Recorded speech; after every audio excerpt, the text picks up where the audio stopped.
नमस्कार दोस्तों, यह है एनसीईआरटी की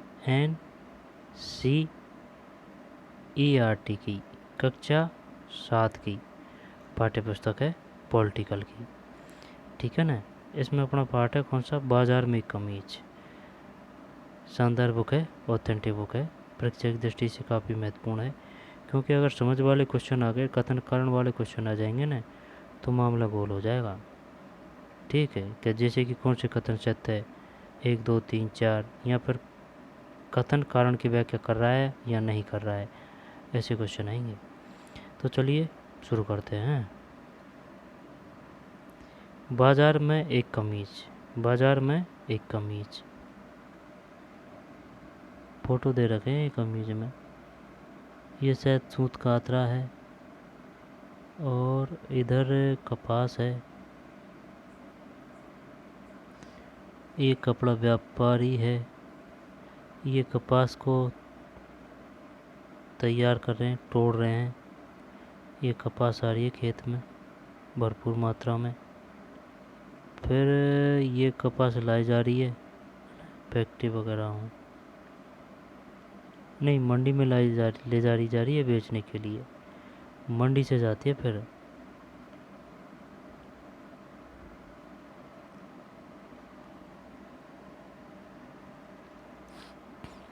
ठीक, आगे चलते हैं। बाजार में एक कमीज। यह दे हमें एक कमीज की कहानी।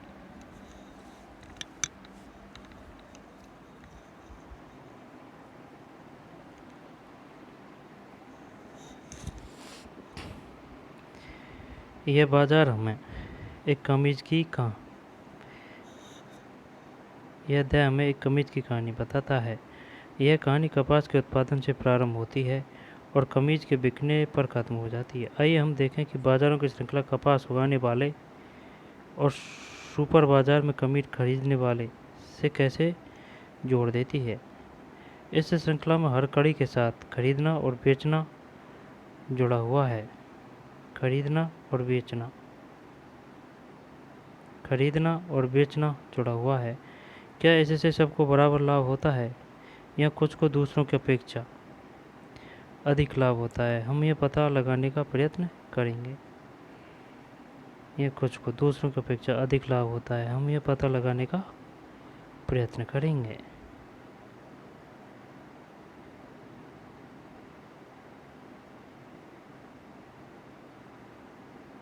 आगे आ जाएगा है।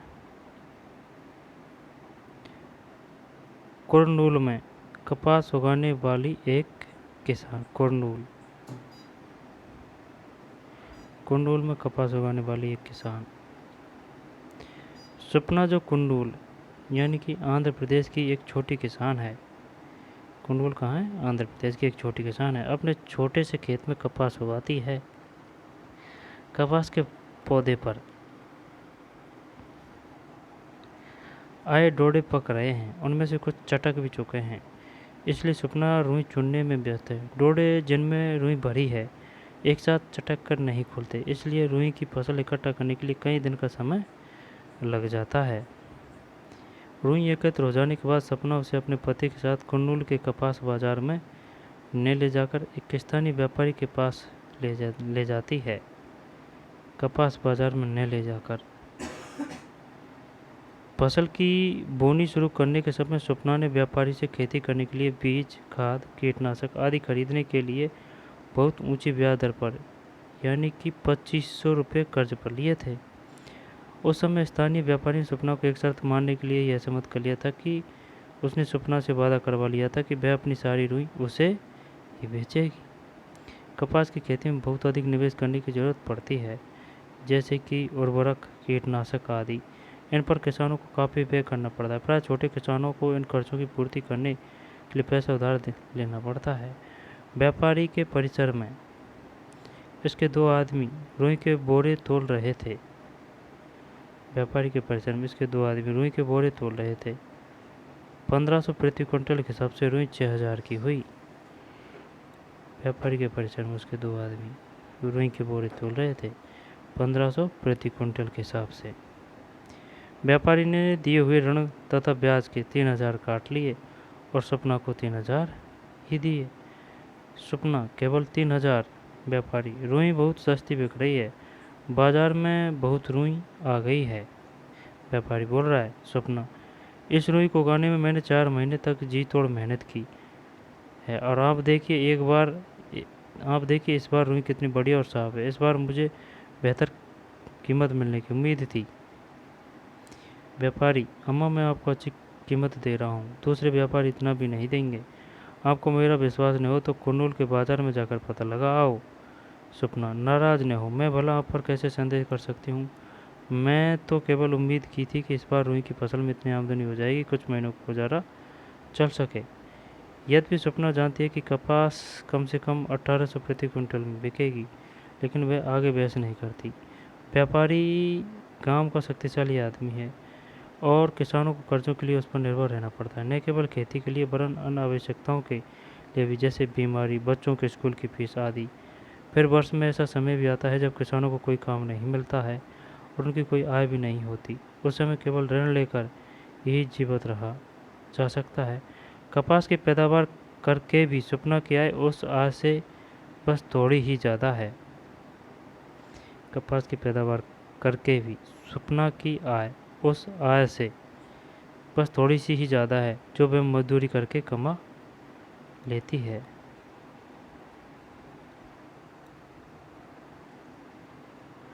मजदूरी करके कमा लेती है। कुछ रहा है उसको देख लेते हैं। देख, क्या स्वप्ना को रुई का उचित मूल्य प्राप्त हुआ? नहीं हुआ। व्यापारी ने स्वप्ना को कम मूल्य क्यों दिया? आपके विचार से बड़े किसान अपनी रुई कहाँ बेचेंगे? बाजार में। उनकी स्थिति किस प्रकार स्वप्ना से भिन्न है? ये है, कुरनूल की कपास मंडी में व्यापारी कपास बेचता है, पहला। दूसरा, जिनिंग मिलें कपास खरीद लेती है। जिनिंग मिलें कपास से बीज हटाती है और दबाकर कपास के गट्ठर बनाती है। ठीक है ना? जिनिंग मिलें कपास खरीद लेती है, जिनिंग मिलें कपास से बीज हटाती है और दबाकर कपास के गट्ठर बनाती है। फिर है, सूत काटने की मिलें कपास के गट्ठर खरीद लेती है। अलग अलग प्रोसेस है। सूत काटने की मिलें कपास से धागा बनाती है,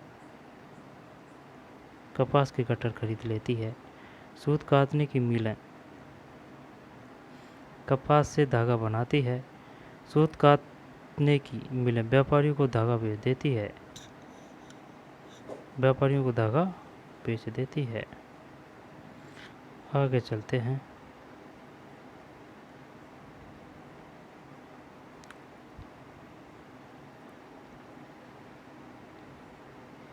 ईरोड का कपड़ा बाजार। ईरोड का कपड़ा बाजार। ईरोड तमिलनाडु में सप्ताह 2 बार लगने वाला ईरोड का कपड़ा बाजार संसार के विशाल बाजारों में से एक है। ईरोड का कपड़ा बाजार।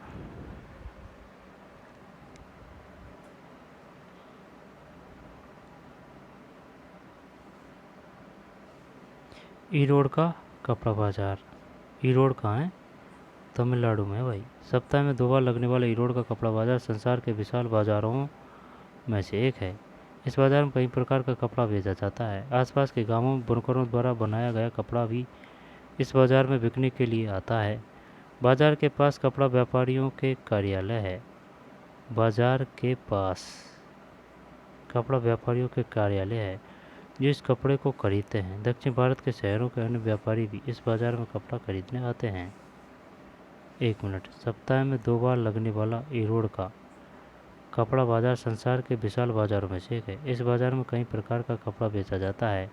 आसपास के गांवों में बुनकरों द्वारा बनाया गया कपड़ा भी इस बाजार में बिकने के लिए आता है। बाजार के पास कपड़ा व्यापारियों के कार्यालय है। बाजार के पास कपड़ा व्यापारियों के कार्यालय जो इस कपड़े को खरीदते हैं। दक्षिण भारत के शहरों के अन्य व्यापारी भी इस बाजार में कपड़ा खरीदने आते हैं।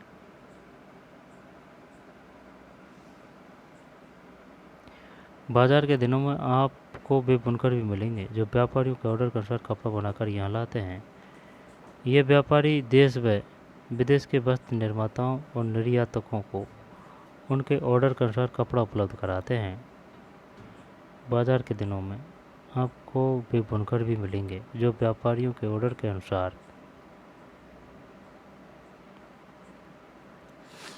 बुनकर भी मिलेंगे जो व्यापारियों के ऑर्डर के अनुसार कपड़ा बनाकर यहाँ लाते हैं। ये व्यापारी देश व विदेश के वस्त्र निर्माताओं और निर्यातकों को उनके ऑर्डर के अनुसार कपड़ा उपलब्ध कराते हैं। ये सूत खरीदते हैं और बुनकरों को निर्देश देते हैं कि किस प्रकार का कपड़ा तैयार किया जाना है। निम्नलिखित उदाहरण में हम देखेंगे कि ये कार्य कैसे होता है। ई रोड में एक दुकान,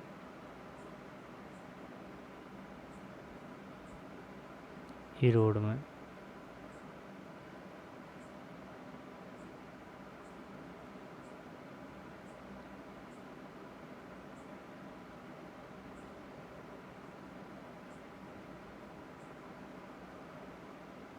बाजार में एक व्यापारी की दुकान है।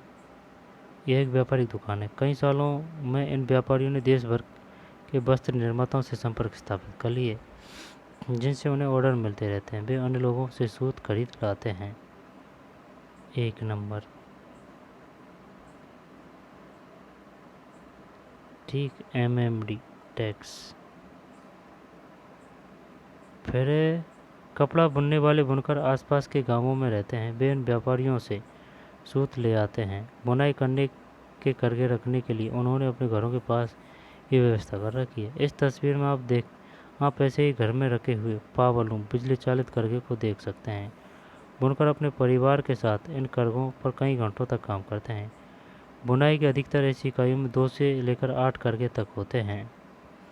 2 से लेकर 8 करघे तक होते हैं जिन पर सूत से कपड़ा बुनकर तैयार किया जाता है। तरह तरह की साड़ियाँ, तौलिए, शर्टिंग, औरतों के पोशाक के कपड़े और चादरें इन करघों पर बनाई जाती है। बुनकर तैयार किए हुए कपड़े को शहर में व्यापारी के पास ले जाते हैं। इस तस्वीर में बुनकर शहर में व्यापारी के पास जाने की तैयारी में बैठे हैं। इस तस्वीर में बुनकर करघों बनाई जाती है।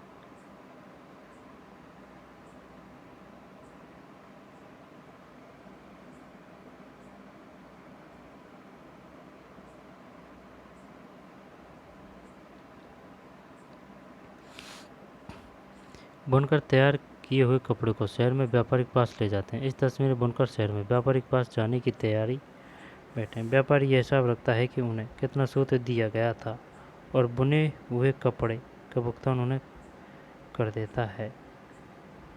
व्यापारी यह हिसाब रखता है कि उन्हें कितना सूत दिया गया था और बुने हुए कपड़े का भुगतान उन्हें कर देता है।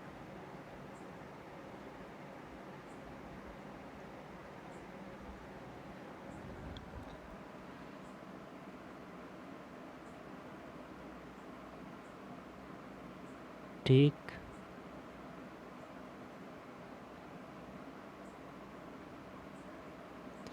बुनकर तैयार किए हुए कपड़े को शहर में व्यापारी के पास ले जाते हैं। इस तस्वीर में बुनकर शहर में व्यापारी के पास जाने की तैयारी में बैठे। व्यापारी ये हिसाब रखता है कि, ठीक है ना। अब पढ़ते हैं आगे। तानन व्यवस्था, बुनकरों द्वारा घर पर कपड़ा तैयार करना। तानन व्यवस्था, कपड़ा उपलब्ध कराने के जो ऑर्डर मिलते हैं उनके आधार पर व्यापारी बुनकरों के बीच काम बांट देता है। बुनकर व्यापारी से सूत लेते हैं और तैयार कपड़ा देते हैं। कपड़ा उपलब्ध कराने के जो ऑर्डर मिलते हैं उनके आधार पर व्यापारी बुनकरों के बीच बुनकरों द्वारा घर पर कपड़ा तैयार करना। कपड़ा उपलब्ध कराने के जो ऑर्डर मिलते हैं उनके आधार पर व्यापारी बुनकरों के बीच काम बांट देते हैं। बुनकर व्यापारी से सूत लेते हैं और तैयार कपड़ा देते हैं। इस व्यवस्था में बुनकरों को स्पष्टतः 2 लाभ प्राप्त होते हैं। बुनकरों को सूत खरीदने के लिए अपना पैसा नहीं लगाना पड़ता, सही है। साथ ही तैयार कपड़ों को बेचने की व्यवस्था भी हो जाती है। बुनकरों को प्रारंभ में ही पता चल जाता है कि उन्हें कौन सा कपड़ा बनाना है और कितना बनाना है।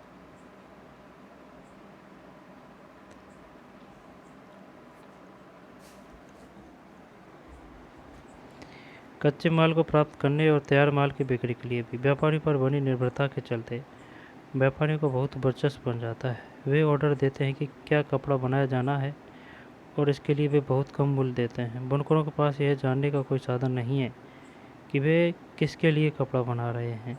1 मिनट। कच्चे माल को प्राप्त करने और तैयार माल की बिक्री के लिए व्यापारियों पर बनी निर्भरता के चलते व्यापारियों का बहुत वर्चस्व बन जाता है।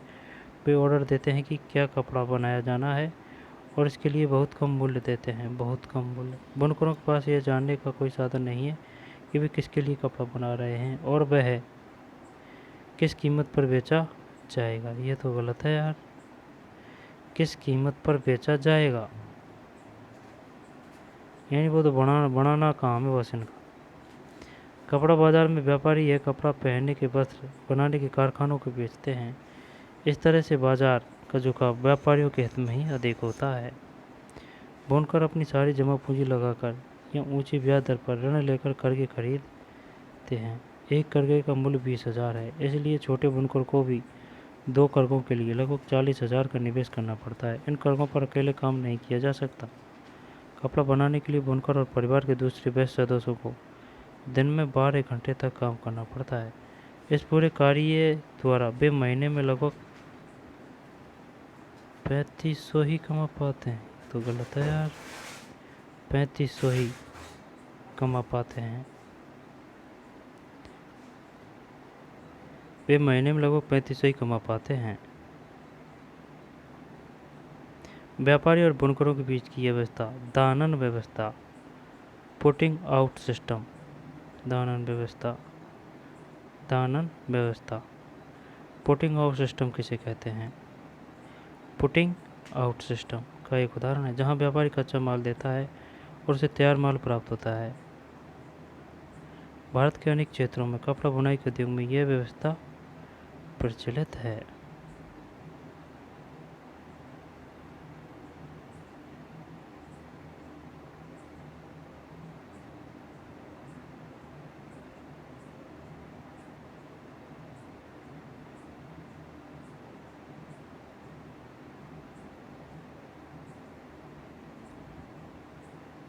यदि बुनकर खुद सूत खरीदकर बने हुए कपड़े बेचते हैं तो उन्हें 3 गुना ज़्यादा कमाई होती है। ये तो सही है भाई। यदि बुनकर खुद सूत खरीदकर बने हुए कपड़े बेचते हैं तो उन्हें 3 गुना ज़्यादा कमाई होती। क्या यह संभव है? चर्चा कीजिए। क्या इसी तरह की दान व्यवस्था पापड़, बीड़ी और मसाले बनाने में देखने को मिलती है? अपने इलाके से इस संबंध में जानकारी इकट्ठी कीजिए और कक्षा में इस पर चर्चा कीजिए। बीड़ी मसाले बनाने में आपने अपने इलाके में सहकारी संस्थाओं के बारे में सुना होगा, जैसे दूध, किराना, धान आदि के व्यवसाय में पता लगाइए कि ये किसके लाभ के लिए स्थापित की गई थी। सहकारी संस्थाओं से तो किसान का ही भला होता है भाई। पुटिंग आउट सिस्टम क्या है? 12 घंटा काम है देखिए, और व्यापारी कुछ नहीं करता है और काफ़ी कमाता है।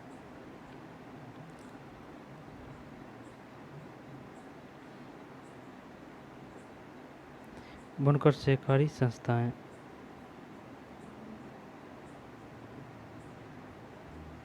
कुछ राह थोड़ी है। ईरोड के कपड़ा बाजार में निम्नलिखित लोग क्या काम कर रहे हैं? व्यापारी, बुनकर, निर्यातक। बुनकर व्यापारियों पर किस किस तरह से निर्भर है?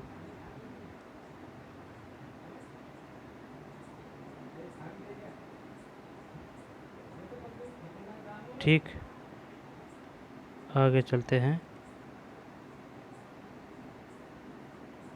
बुनकर सहकारी संस्थाएं। बुनकर सहकारी संस्थाएं। हमने देखा कि दादन व्यवस्था में व्यापारी बुनकरों को बहुत कम पैसा देते हैं। व्यापारियों के ऊपर निर्भरता को कम करने और बुनकरों की आमदनी बढ़ाने के लिए सहकारी व्यवस्था एक साधन है।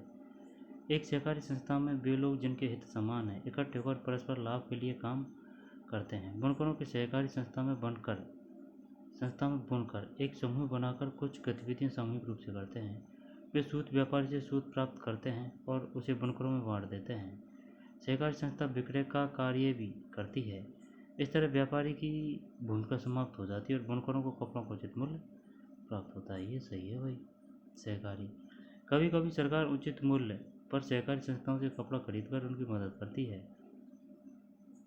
जैसा कि तमिलनाडु में सरकार में स्कूलों में निःशुल्क गणवेश योजना चलाती है। निःशुल्क गणवेश योजना चलाती है सरकार। इसके लिए पावरलूम बुनकरों की सहकारी संस्था से कपड़ा लेती है, ठीक है ना। इसी तरह सरकार हस्तकरघा बुनकर सहकारी समिति से भी कपड़ा खरीद कर कोऑप्टेक्स नामक दुकानों के माध्यम से बेचती है। आपने अपने शहर में शायद कहीं ऐसी दुकानें देखी होंगी। ये है भाई।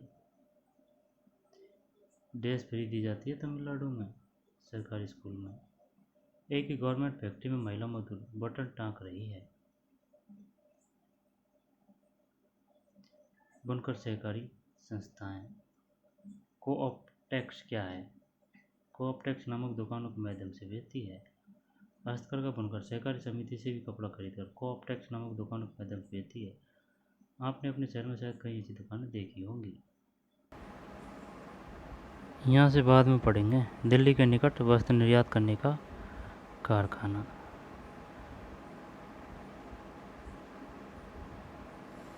कितना और है पार्ट? ज़्यादा नहीं है, ठीक।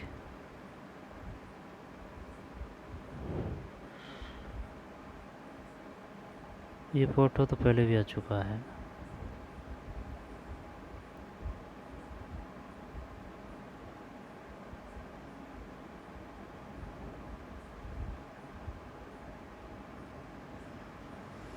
दिल्ली के निकट वस्त्र निर्यात करने का कारखाना। ईरोड का व्यापारी बुनकरों द्वारा निर्मित कपड़ा दिल्ली के पास बने बनाए वस्त्र निर्यात करने वाले कारखाने को भेजता है। व्यापारी वस्त्र निर्यात करने वाली फैक्ट्री इसका उपयोग कमीज बनाने के लिए करती है। ये कमीजें विदेशी खरीदारों को निर्यात की जाती है। कमीजों के विदेशी ग्राहकों में अमेरिका, यूरोप के ऐसे व्यवसायी भी हैं जो स्टोर्स की श्रृंखला चलाते हैं। ये बड़े बड़े स्टोर्स के स्वामी केवल अपनी शर्तों पर ही व्यापार करते हैं। ये बड़े बड़े स्टोर्स के स्वामी केवल अपनी शर्तों पर ही वे माल देने वालों से न्यूनतम मूल्य पर माल खरीदने की मांग करते हैं। न्यूनतम मूल्य पर माल खरीदने की मांग करते हैं। साथ ही वे सामान की उच्चतम स्तर की गुणवत्ता और समय पर सामान की देने की वे माल देने वालों से न्यूनतम मूल्य पर माल खरीदने की मांग करते हैं, यानी कि सबसे सस्ते में। साथ ही वे सामान के उच्चतम स्तर की गुणवत्ता और समय पर सामान देने की शर्त भी रखते हैं। सामान जरा सा भी दोषयुक्त होने पर या माल देने में जरा भी विलम्ब होने पर बड़ी सख्ती से निपटा जाता है। देते हैं क्यों है जब इनको?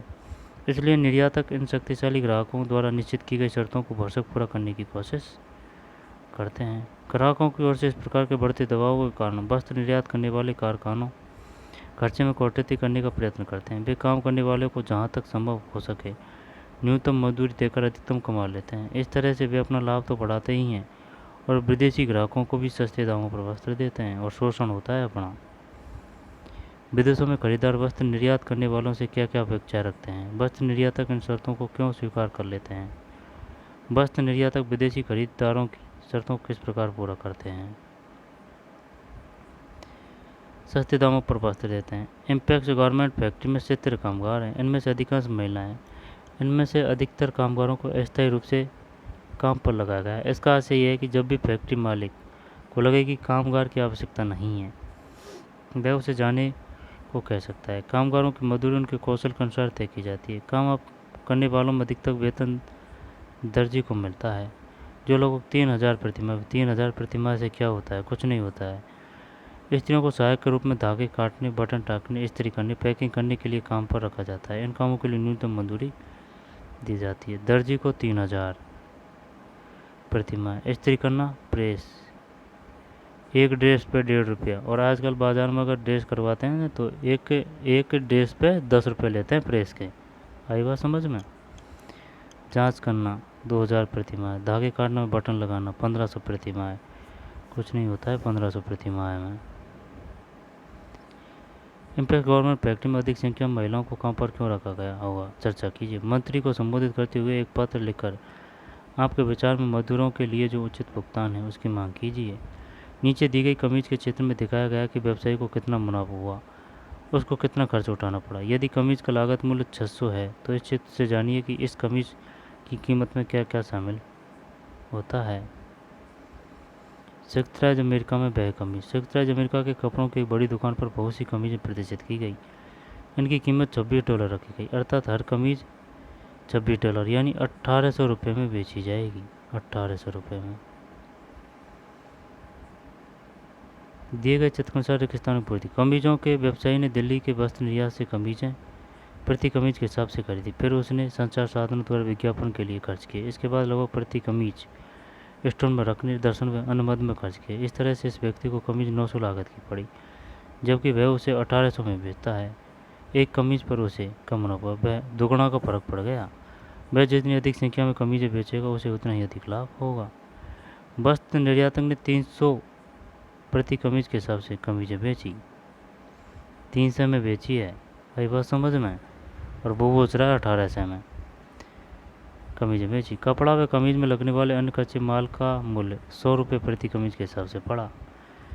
300 की बेच रहा है ना, और वो खर्चा आया 100 का, 2 से बचा लिए। कामगारों की मजदूरी 25 प्रति कमीज और कार्यालय चलाने का खर्च 25 रुपये प्रति कमीज की दर से हुआ। क्या आप वस्त्र निर्यातक के प्रति कमीज पर मिलने वाले लाभ की गणना कर सकते हैं? लाभ 900, विज्ञापन 400, भंडारण आदि 200, क्रय मूल्य 300।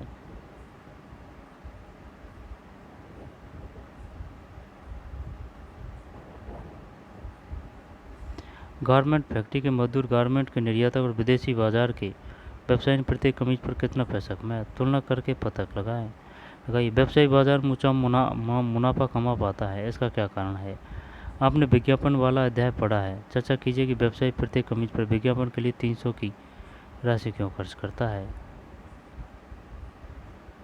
बाजार में लाभ कमाने वाले कौन हैं?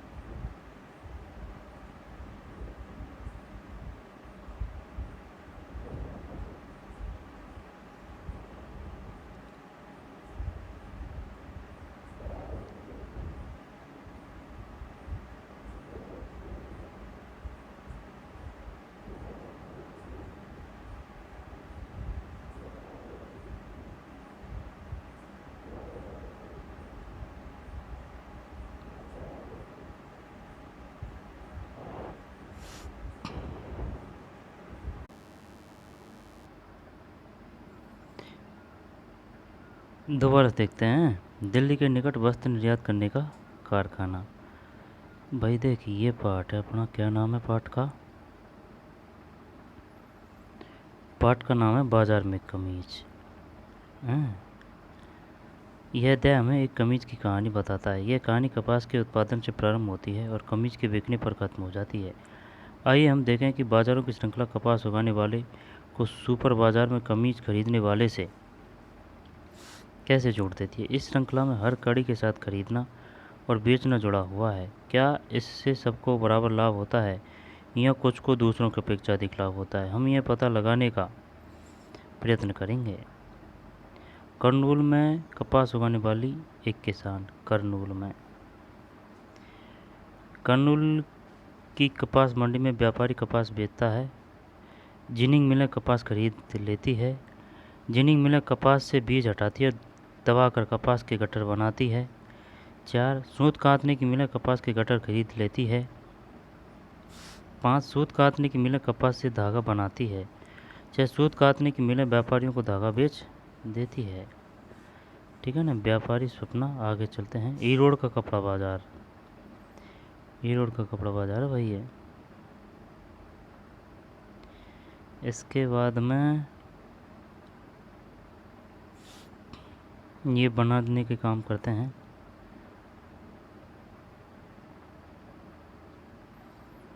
दादन व्यवस्था, बुनकरों द्वारा घर पर कपड़ा तैयार करना। फिर बुनकर सहकारी संस्थाएं।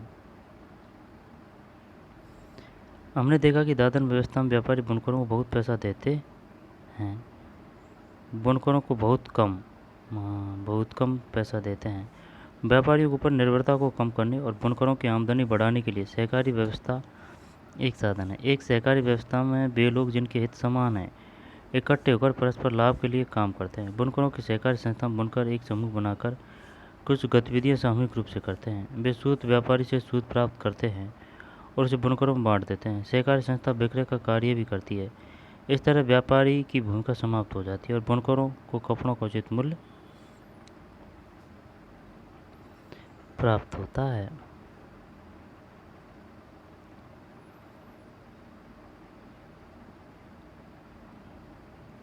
कभी कभी सरकार उचित मूल्य पर सहकारी संस्थाओं से कपड़ा खरीद कर उनकी मदद करती है। जैसा कि तमिलनाडु में सरकार स्कूलों में निःशुल्क गणवेश योजना चलाती है। सरकार इसके लिए पावरलूम बुनकरों की सहकारी संस्था से कपड़ा लेती है। इसी तरह सरकार हस्तकरघा बुनकर सहकारी समिति से भी कपड़ा खरीद कर को-ऑप्टेक्स नामक दुकानों के माध्यम से बेचती है। आपने अपने शहर में शायद कहीं ऐसी दुकानें देखी होगी।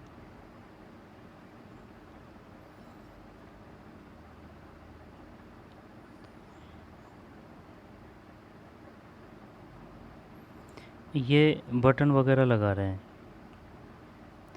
एक गारमेंट फैक्ट्री में महिला मजदूर बटन टाँक रही है। दिल्ली के निकट वस्त्र निर्यात करने का कारखाना। ईरोड का व्यापारी बुनकरों द्वारा निर्मित कपड़ा दिल्ली के पास बने बनाए वस्त्र निर्यात करने वाले कारखाने को बेचता है। वस्त्र निर्यात करने वाली फैक्ट्री इसका उपयोग कमीज बनाने के लिए करती है। ये कमीज़ें विदेशी खरीदारों को निर्यात की जाती है। कमीज़ों के विदेशी ग्राहकों में अमेरिका और यूरोप के ऐसे व्यवसायी भी हैं जो स्टोर्स की श्रृंखला चलाते हैं। वे बड़े बड़े स्टोर्स के स्वामी केवल अपनी शर्तों पर ही व्यापार करते हैं। वे माल देने वालों से न्यूनतम मूल्य पर माल खरीदने की मांग करते हैं। साथ ही वे सामान की उच्चतम स्तर की गुणवत्ता और समय पर सामान देने की शर्त भी रखते हैं। सामान जरा सा भी दोषमुक्त होने पर या माल देने में जरा भी विलम्ब होने पर बड़ी सख्ती से निपटा जाता है। इसलिए निर्यातक इन शक्तिशाली ग्राहकों द्वारा निश्चित की गई शर्तों को भरसक पूरा करने की कोशिश करते हैं। ग्राहकों की ओर से इस प्रकार के बढ़ते दबावों के कारण वस्त्र निर्यात करने वाले कारखाने खर्चे में कटौती करने का प्रयत्न करते हैं। वे काम करने वालों को जहाँ तक संभव हो सके न्यूनतम मजदूरी देकर अधिकतम काम लेते हैं। इस तरह से वे अपना लाभ तो बढ़ाते ही हैं। ग्राहकों की ओर से इस प्रकार के बढ़ते दबाव के कारण वस्त्र निर्यात करने वाले कारखाने खर्चे में कटौती करने का प्रयत्न करते हैं। वे काम करने वालों को जहाँ तक संभव हो सके न्यूनतम मजदूरी देकर अधिकतम काम लेते हैं। इस तरह से वे अपना लाभ तो बढ़ाते ही हैं और विदेशी ग्राहकों को भी सस्ते दामों पर वस्त्र देते हैं।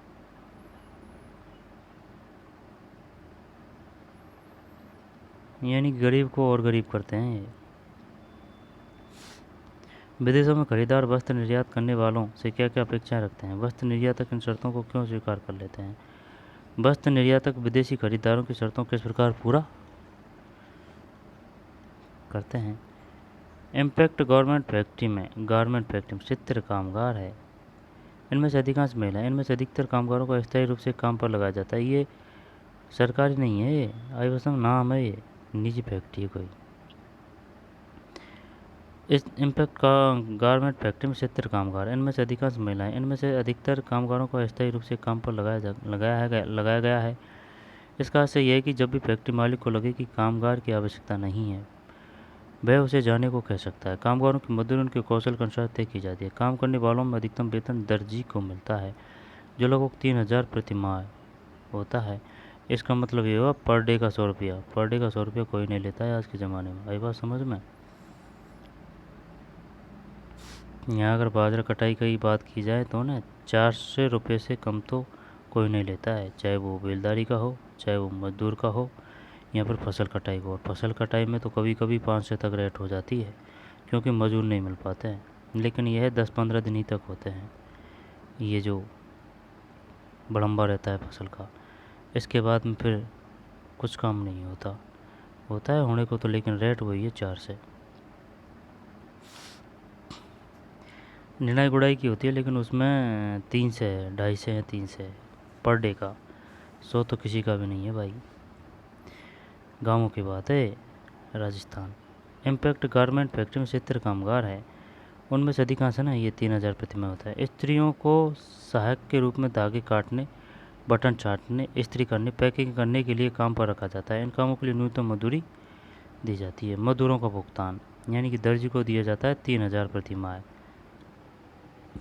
इस्त्री करना यानी प्रेस का 1.5 प्रति पीस,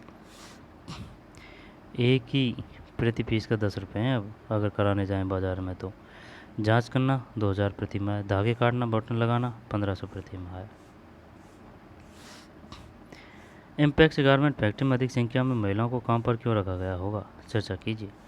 मंत्री को संबोधित करते हुए पत्र लिखकर आपके विचार में मजदूरों के लिए जो उचित भुगतान है उसकी मांग कीजिए। नीचे दी गई कमीज के चित्र में दिखाया गया है कि व्यवसायी को कितना मुनाफा हुआ है और उसको कितना खर्च उठाना पड़ा। यदि कमीज की लागत का मूल्य 600 है तो इस चित्र से जानिए कि इस कमीज की कीमत में क्या क्या शामिल होता है। संयुक्त राज्य अमेरिका में वह कमीज विज्ञापन में लग गया 400, भंडारण में 200, क्रय मूल्य में 300, यानी कि 900 का खर्च आ रहा है ना। संयुक्त राज्य अमेरिका में वह कमीज। संयुक्त राज्य अमेरिका के कपड़ों की एक बड़ी दुकान पर बहुत सी कमीजें प्रदर्शित की गई है। उनकी कीमत $26 रखी गई है, अर्थात हर कमीज $26 यानी कि 1,800 रुपये में बेची जाएगी। $26 यानी कि 1,800 रुपये में बेची जाएगी। दिए गए चित्र के अनुसार रिक्त स्थानों की पूर्ति करें। कमीजों के व्यवसायी ने दिल्ली के वस्त्र निर्यात से कमीजें खरीदी। दिए गए चित्र के अनुसार रिक्त स्थानों की पूर्ति करें। निर्यातक से कमीजें खरीदी 300, दिल्ली के वस्त्र निर्यातक से कमीजें खरीदी 300, प्रति कमीज के हिसाब से खरीदी। फिर उसने 400 संचार माध्यमों को विज्ञापन के लिए खर्च किए। इसके बाद लगभग प्रति कमीज 900, नहीं भंडारण 200 रखने 200 स्टोर में रखने, दर्शन व अन्य मद में खर्च किए। इस तरह से इस व्यक्ति को कमीज पर 900 की लागत पड़ी, जबकि वह उसे 1,800 में बेचता है। दुगना, एक कमीज पर उसे 900 का मुनाफा हुआ। वह जितनी अधिक संख्या में कमीजें बेचेगा उसे उतना ही अधिक लाभ होगा। व्यापारी और उनको फायदा होता है, शोषण होता है गरीब का। वस्त्र निर्यातक ने ₹300 प्रति कमीज के हिसाब से कमीजें बेची। कपड़ा में कमीज में लगने वाले अन्य कच्चे माल का मूल्य 100 प्रति कमीज के हिसाब से पड़ा। कामगारों की मजदूरी 25 प्रति कमीज और कार्यालय चलाने का खर्च 25 प्रति कमीज की दर से हुआ। क्या आप वस्त्र निर्यातक को प्रति कमीज पर मिलने वाले लाभ की गणना कर सकते हैं? बाजार में लाभ कमाने वाले कौन? बाजारों की एक श्रृंखला रुई के उत्पादनकर्ता को सुपरमार्केट के खरीदार से जोड़ देती है। श्रृंखला रुई के उत्पादनकर्ता को सुपरमार्केट के इस श्रृंखला की हर कड़ी पर खरीदना और बेचना होता है। आइए फिर से याद करें कि वे कौन कौन से लोग थे जो खरीदने और बेचने की इस प्रक्रिया में सम्मिलित थे। क्या उन सभी को समान रूप से लाभ हुआ या लाभ की मात्रा अलग अलग लोगों के लिए अलग अलग रही? कुछ लोगों ने बाजार में लाभ कमाया, जबकि कुछ को खरीदने बेचने से कुछ खास लाभ नहीं हुआ। बहुत परिश्रम करने के बाद भी उन्होंने बहुत कम कमाया। क्या आप इस तालिका में उन्हें दर्शा सकते हैं? जबकि कुछ को खरीदने बेचने से कुछ खास लाभ नहीं हुआ और कुछ लोगों ने बाजारों में लाभ कमाया। बाजार और समानता। विदेशी व्यवसायी ने बाजार में अधिक मुनाफा कमाया, उसकी तुलना में वस्त्र निर्यातक लाभ मध्यम श्रेणी का रहा। विदेशी व्यवसायी ने बाजार में अधिक मुनाफा कमाया, उसकी तुलना में वस्त्र निर्यातक लाभ मध्यम श्रेणी का रहा।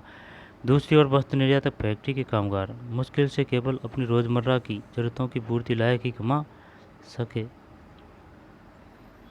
इसी प्रकार हमने देखा कि कपास उगाने वाली छोटी किसान और इरोड के बुनकरों ने कड़ी मेहनत की। कड़ी मेहनत, कहीं कहीं जगह कड़ी मेहनत का कोई मतलब नहीं निकलता है, निकलता तो है लेकिन बहुत कम। कड़ी मेहनत की, अगर इनका खुद का होता तो ये बहुत मुनाफा कमा लेते कि, लेकिन बाजार में उन्हें उनके उत्पादन का उचित मूल्य नहीं मिला। व्यवसायी या व्यापारियों की स्थिति बीच की है। बुनकरों की तुलना में उनकी कमाई अधिक हुई है, लेकिन निर्यातक की कमाई से बहुत कम। इस तरह बाजार में सब बराबर नहीं कमाते। प्रजातंत्र के अंतर्गत सबको बाजार में उचित मजदूरी मिलनी चाहिए, फिर चाहे वह कांता हो या सपना। यदि परिवार पर्याप्त नहीं कमाएंगे तो वे अपने आप को दूसरों के बराबर समझेंगे। कैसे? बात तो सही है, मौका बराबर का देना चाहिए।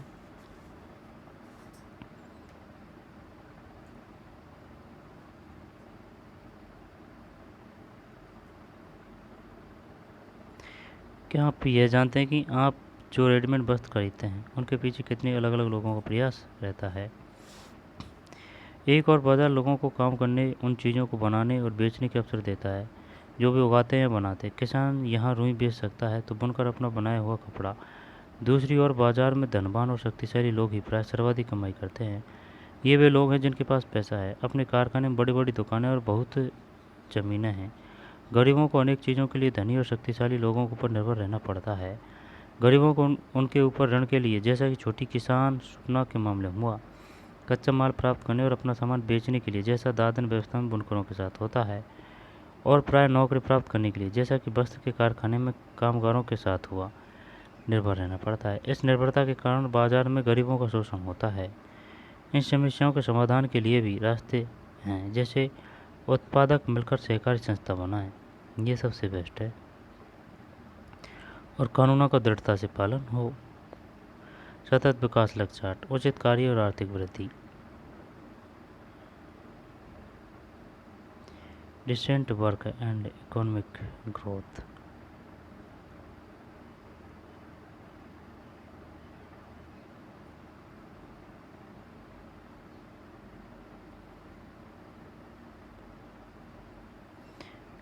बहुत कम पैसे मिलते हैं और बहुत काम करना पड़ता है, 8-8, 10-10, 12-12 घंटा।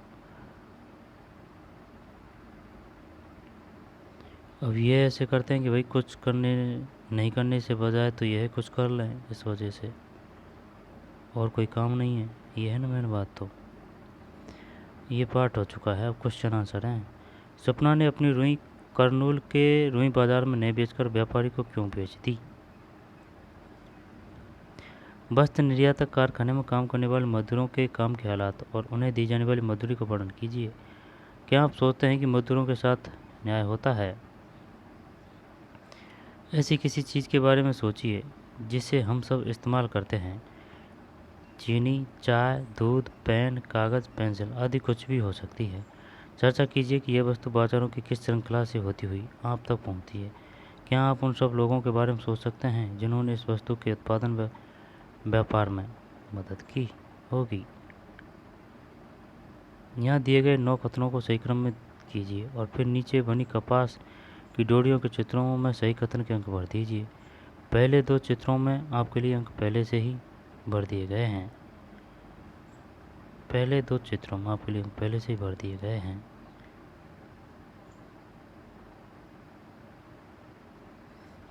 जैसे कि स्वप्ना व्यापारी को रुई बेचती है। फिर थर्ड आ रहा है, व्यापारी जिनिंग मिलों को रुई बेचते हैं। स्वप्ना व्यापारी को रुई बेचती है, इसके बाद में आएगा व्यापारी जिनिंग मिलों को रुई बेचते हैं, सेकंड नंबर पे। फिर क्या आएगा? फर्स्ट पे ये आएगा, स्वप्ना व्यापारी को रुई बेचती है। सेकंड पे व्यापारी जिनिंग मिलों को रुई बेचते हैं। गवर्नमेंट निर्यातक कमीजें बनाने के लिए व्यापारियों से कपड़ा खरीदते हैं। व्यापारी जिनिंग मिलों को गया ना माल।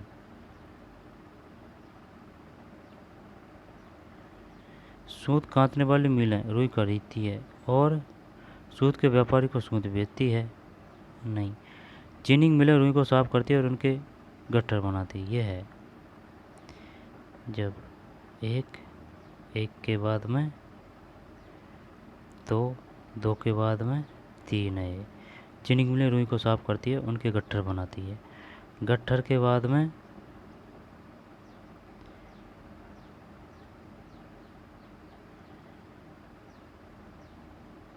है ना। गट्ठर के बाद में गवर्नमेंट इंडिया कमीजें बनाने के लिए व्यापारियों से कपड़ा खरीदते हैं। कमीज बनाने के व्यापारियों से कपड़ा खरीदते हैं।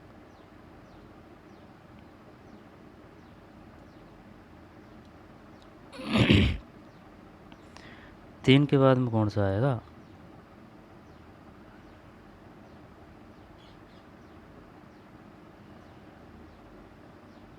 ये है सूत काटने वाली मिलें रुई खरीदती है और सूत के व्यापारी को सूत बेचती है। नहीं, ये नहीं है, ये अलग है भाई। 4 कर दिया। फिर ये एक चैन है। आई बात समझ में? अलग नहीं है, एक चैन है। एक ये हो गया, शानदार क्वेश्चन है ना। एक के बाद में 2, 2 के बाद में 3। अब जिनिंग मिल के बाद में, है ना, जिनिंग मिल के बाद में क्या आएगा?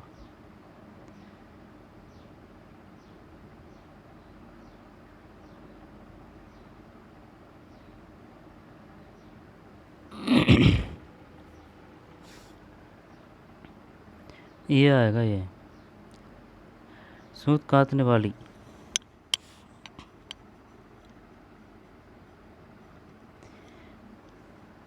सूत काटने वाली मिलर रुई खरीदती है और सूत के व्यापारियों को सूत बेचती है। व्यापारी को बेचती है सूत।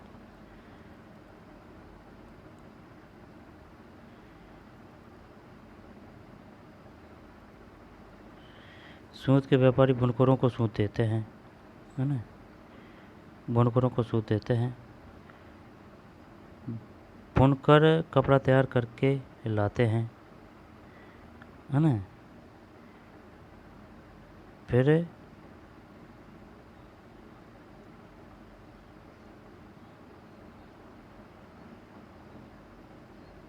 गवर्नमेंट इंडिया कमीजें बनाने के व्यापारियों से कपड़ा खरीदते हैं। वस्त्र निर्यातक संयुक्त राज्य अमेरिका व्यवसायी को कमीजें बेचता है। कुछ ये है, 1 2 होता हो सकता है ऊपर नीचे हो जाए। जिनिंग मिल वह फैक्ट्री जहाँ रुई के गोलों से बीज अलग किए जाते हैं। यहाँ पर रुई को दबाकर गट्ठर भी बनाए जाते हैं जो धागा बनाने के लिए भेज दिए जाते हैं। गोलों से बीज अलग किए जाते हैं। यहाँ पर रुई को दबाकर गट्ठर भी बनाए जाते हैं जो धागा बनाने के लिए भेज दिए जाते हैं। निर्यातक वह व्यक्ति जो विदेशों में माल बेचता है। वह व्यक्ति जो विदेशों में माल बेचता है। मुनाफा जो आमदनी हुई है उसमें से सारे खर्चों को घटा देने के बाद बचने वाली राशि। मुनाफा जो आमदनी हुई है उसमें से सारे खर्चों को घटा देने के बाद बचने वाली राशि। यदि खर्चे आदमी से ज़्यादा हो जाएं, आमदनी से ज़्यादा हो जाए तो घाटा हो जाता है। बात तो सही है भाई, यदि खर्चे आमदनी से ज़्यादा हो जाए तो घाटा हो जाता है।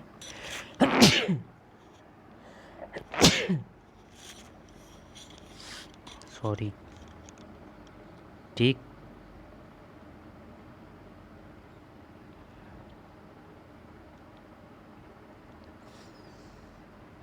यदि खर्चे आमदनी से ज़्यादा हो जाए तो वो घाटा है,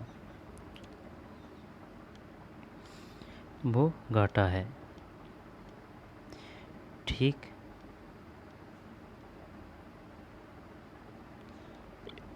मीड मार्केट, भारतीय आयुर्विज्ञान परिषद, राज समुद्री देवी 1999, वर्ष टू विन, तनिका सरकार का अनुवाद उन्हीं की भूमिका के साथ, जुबान, नई दिल्ली। उच्चतम न्यायालय हाकिम से केस फैसले की तारीख, वाल्मीकि ओम प्रकाश 1900, जूटन राधाकृष्ण प्रकाशन, नई दिल्ली। विश्व स्वास्थ्य संगठन, वर्ल्ड हेल्थ ऑर्गेनाइजेशन, सतत विकास लक्ष्य, एडीसी, UNDP.org, SDGs। SDGs का मतलब है सतत विकास लक्ष्य। पॉलिसी प्रिफिनल PDF, इन्फॉर्मेशन इंडिया, जुबान 1900, poster women, A visual history of the women movement in India, जुबान, नई दिल्ली। भारत राजनीतिक,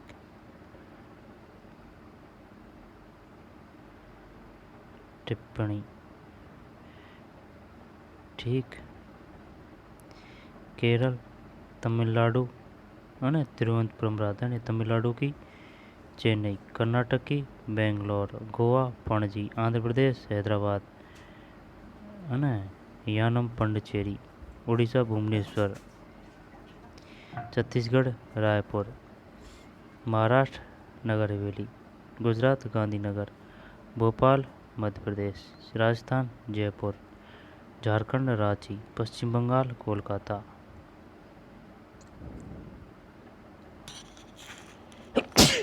मणिपुर मणिपुर इम्फाल, दिसपुर असम, शिलांग की मेघालय भाई, असम असम की है दिसपुर, और शिलांग मेघालय की शिलांग है, मेघालय की शिलांग है, और त्रिपुरा की अगरतला, मिजोरम की आइजोल, मणिपुर की इम्फाल,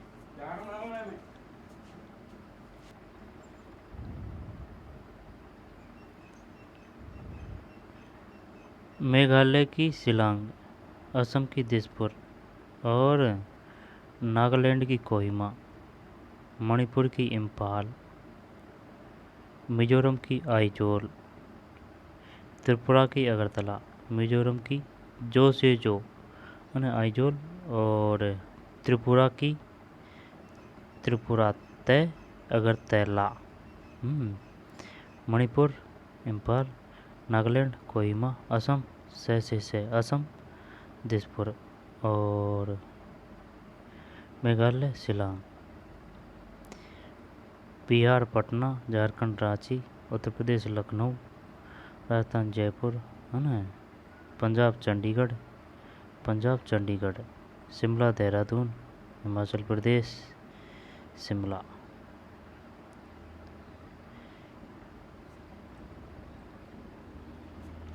हिमाचल प्रदेश की शिमला, उत्तराखंड की देहरादून है, श्रीनगर जम्मू और कश्मीर। ठीक है,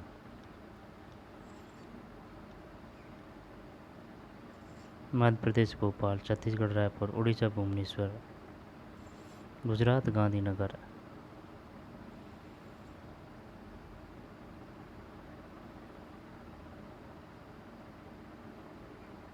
जिनी निर्यातक मुनाफा,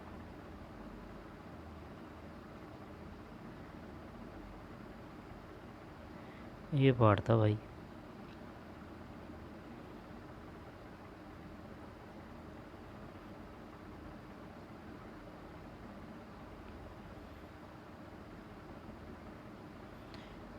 तो चलिए मिलते हैं नए वीडियो में, धन्यवाद।